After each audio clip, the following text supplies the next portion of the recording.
PUBG ते भारतीय शहरीअ सां दोस्ती ऐं मोहबत खां पोइ चइनि ॿारनि सां पाकिस्तान मां भारत वेंदड़ पाकिस्तानी औरत सीमा हैदर जे पहिरें मुड़ुसु पंहिंजे ॿारनि जी हवालगी लाइ भारत में वकील जूं ख़िदमतूं हासिल करे वरितियूं आहिनि। ग़ुलाम हैदर भारत में वकील मोमिन मलिक जूं ख़िदमतूं अंसार बर्नी एडवोकेट जे सहकार सां हासिल कयूं आहिनि। अंसार बर्नी एडवोकेट ग़ुलाम हैदर जो पावर ऑफ अटॉर्नी ऐं वकालतनामो भारत उमाणे छॾियो आहे। सीमा जो पहिरियों मुड़ुसु ग़ुलाम हैदर भारतीय अदालत में ॿारनि जे पाकिस्तान वापसीअ लाइ केस दाख़िल कंदो।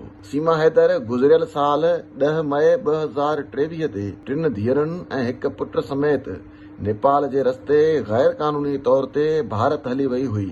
सीमा हैदर जे मुड़ुसु ॿारनि जी वापसीअ लाइ पाकिस्तान में इंसानी हक़नि जी तंज़ीम अंसार बर्नी ट्रस्ट सां राब्तो कयो हो। अंसार बर्नीअ जो चवणु हो त ही रुगो हिकु औरत जो ॿारनि सां भारत मुंतकिलीअ जो मामलो नाहे, पर हिन पुठियां हिकु मुकमिल सोचियल समझियल प्लानिंग आहे। आलमी कानूननि तहत ॿारनि जो मज़हब तब्दील कोन थो कराए सघिजे। भारतीय अदालत में आलमी कानून जे इन्हीअ शिक तहत केस विढ़ंदासीं। सीमा जे अॻूणे मुड़ुसु ग़ुलाम हैदर जो चवणु हो त मूंखे इन ॻाल्हि में का बि दिलचस्पी नाहे त सीमा मज़हब जी तब्दीलीअ जे हवाले सां छा करे रही आहे, पर मुंहिंजा ॿार मासूम आहिनि, उन्हनि जो मज़हब तब्दील नथो कराए सघिजे।